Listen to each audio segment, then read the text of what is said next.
Okay, so yeah, should be recording now, hopefully. So, yeah, I've been trying to get some stuff done in Star Rail in anticipation for Planarcadia and all that kind of stuff. So, yeah, we still got a little bit of time before that gets done, but I have kind of been putting off the whole in-game stuff recently, so and by the whole in-game stuff, I mean literally just as Apocalyptic Shadow. I'm super late for it. Today's Friday that I'm recording this. These things come out on Mondays. Uh, so, yeah, we are going to get this done. So what you want to do is you want to bring... There's kind of a lot of options for the Kafka side. You just don't really want to bring Dot. That's kind of the only thing, in my opinion. Although it looks like there is a Dot centered buff this time around for it. And then Pollux is designed to be defeated by casters really easily, so if you have casters, you can just bring her. Those are my recommendations there. So yeah, my dot team is fully M0, oh, not M, but E0 S1, except for the Dahlia, who is using Resolution Shrines as Pearls, but S5 instead, which is a 4-star light cone. We are going to try to get some weakness breaks really quickly before we go for the ultimate with Rappa. But you don't actually have to do that with the Dahlia. It's just kind of a bonus if you can. Although you can also have Rappa be the one that breaks things instead. That's one option.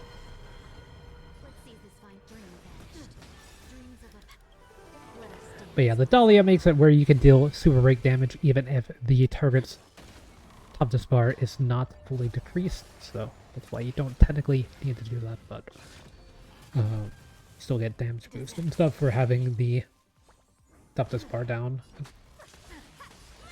So it doesn't hurt most of the time.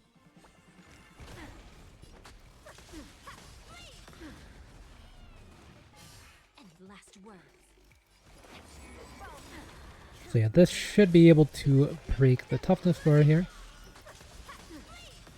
Yep, 1% HP remaining as well, so they're just gonna die to Fugue. And then for node 2, you can just play this team, the Remembrance team. My Remembrance team is E0S1 fully, so... But even at E0S0, this team would be able to clear stuff, although you'd have to use different light cones. You can just set it to autoplay with this team, and it will clear no problems. That's the fun part about the Remembrance team, is that it's very simple to play. I'm hoping, like... I know that there's a lot riding on the Elation characters, in my opinion, for public perception of Star Rail.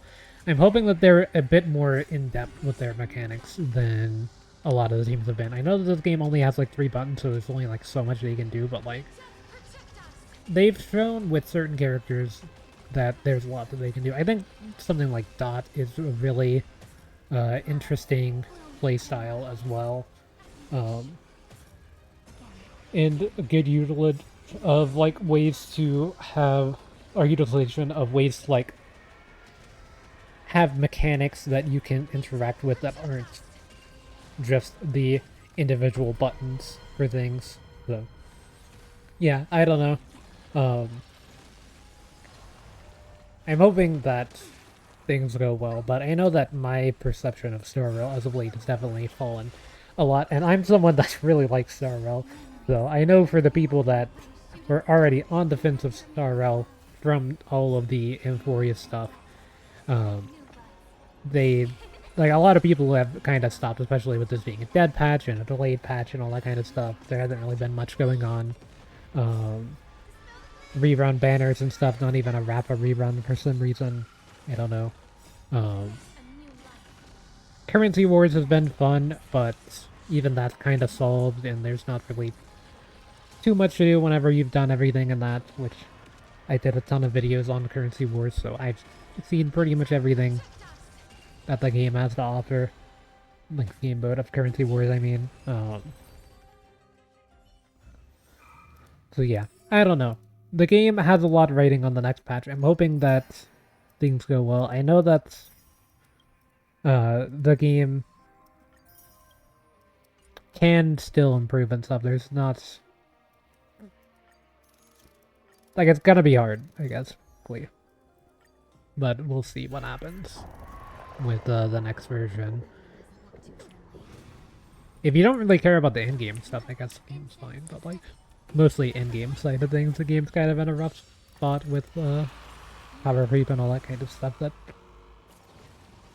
pretty much every content creator under the sun talks about with Star Realm. Every discussion online talks about with Star Realm.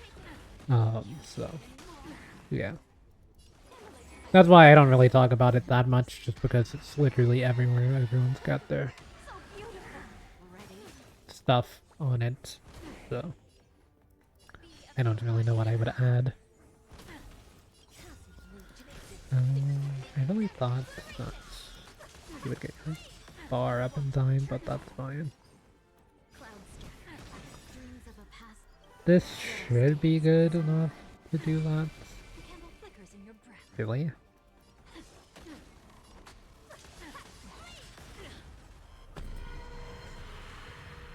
I kinda messed up this rotation a lot.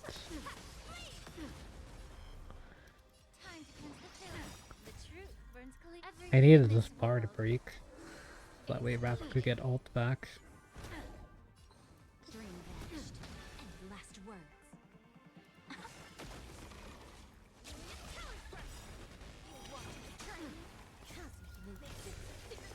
This should be enough. There.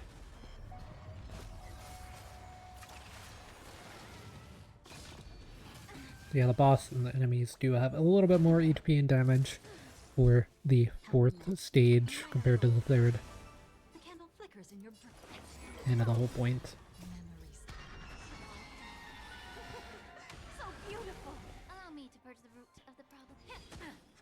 I'm just gonna basic there to try to start generating some skill points, although it was kind of a risky one with Rappa's HP.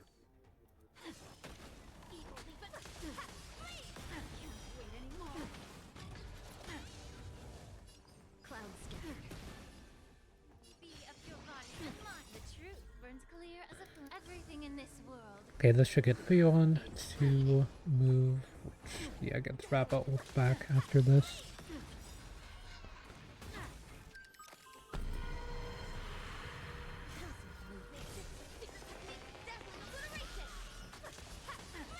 We're gonna get 2 Rappa basics. Next basic will be enough to finish off the boss.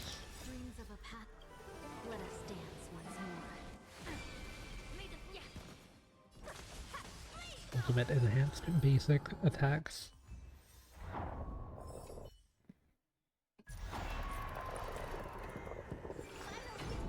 And yeah, you can just set this team to autoplay once again, and it will clear.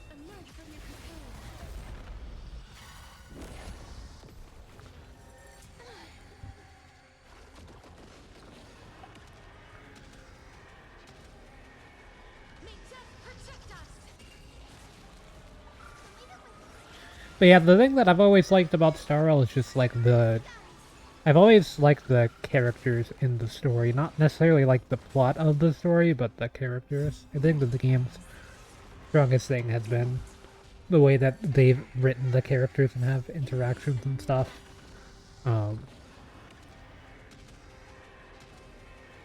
Which I think is probably like the best thing about Hoyo games writing for me.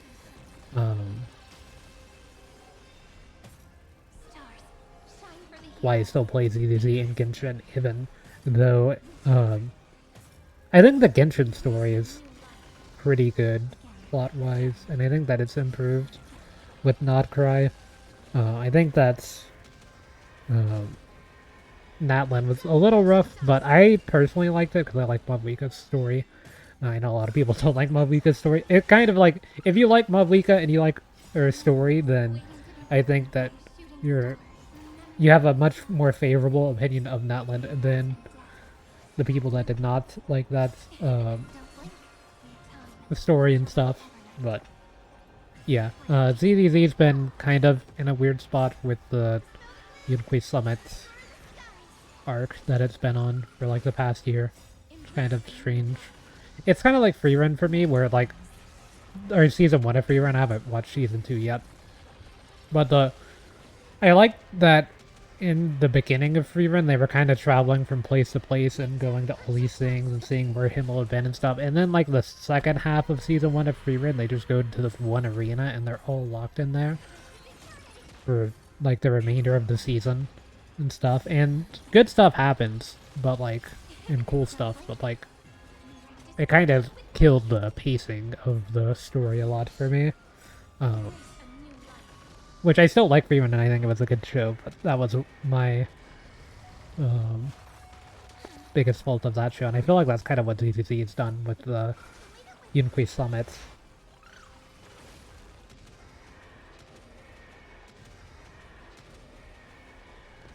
You had all the, like, exploration of new Eridu in the first part, and now everything's just kind of been in the same hollow and the same area and stuff, which, I mean, that's kind of what Hoyo games do. You have, like, your initial area, then you have your, like, very Chinese-inspired area followed up after the initial one, and then you start getting different areas and stuff, although,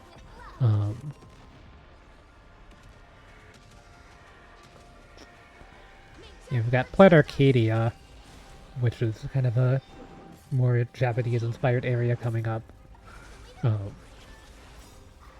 in Star Rail, and that's kind of like Inazuma and Genshin, but Inazuma was the third region, so it kind of mixes that up there, I guess. But these are Chinese games, so it does make sense for them to have very Chinese-centered areas and stuff. I don't really mind them too much and stuff. The Chinese area in Enfield is really cool. In my opinion, that's like my favorite city I've ever been to in any gacha game. Even though I'm not remembering the name now because I haven't played Enfield in a bit, I've been slacking. But yeah, I thought that area was really sick the first time that I saw it. Stuff, it's really well designed.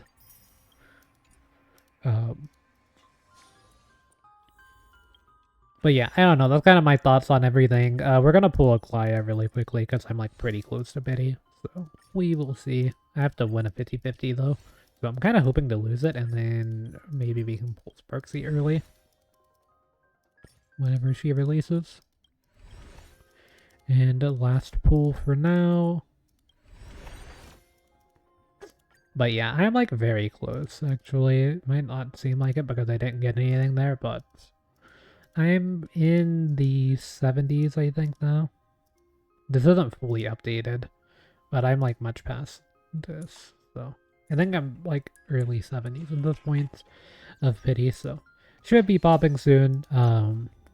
I've got to go do Diverger Universe. I just did the Currency Wars from last week. It seems like you can just... You don't have to do them immediately. You can kind of wait and, get other stuff done. I do need to use these things. Which I guess I do that at the other spots, but yeah, I just wanted to quickly record this and get it done while I was doing other things in Star Rail. So yeah, that was the Apocalyptic Shadow. I think it's pretty simple and straightforward with our Remembrance team and stuff. I'm hoping that the Elation team is a little bit more complicated to play and or just like requires more nuance to play and stuff, and you know, there's some optimizations you can do versus just leaving it on autoplay to be able to clear everything, because autoplay plays pretty much exactly like I would with the Remembrance team. So yeah, I don't know. Looks like, yeah, Planarcadia event, and is this gonna be another Planarcadia related thing? Yeah, so getting ready for Planarcadia. I guess I will copy this to get 20,000 credits. That's good. I definitely need 20,000 credits. I'm running a little low, so... Yeah, I'm doing a little bit of pre-farming for Sparksy just to see. I've actually been pre-farming a bunch of the remembrance stuff so that way I can convert it into the new materials whenever the new materials drop, because it hasn't dropped yet, but you can go to the synthesizer and you can convert your materials from one thing to another thing, but only half. So I'm like pre-farming for Sparksy a little bit in kind of an illegal way, but yeah, I don't know. I don't really have anything else to farm in Star Rail right now. Like, my character builds could be a little bit better on some stuff, but it's not the end of the world. What they are right now, they're still able to do whatever I need, so I don't really mind. Um, but that is where I will end things for now, because I'll see everyone in the next one.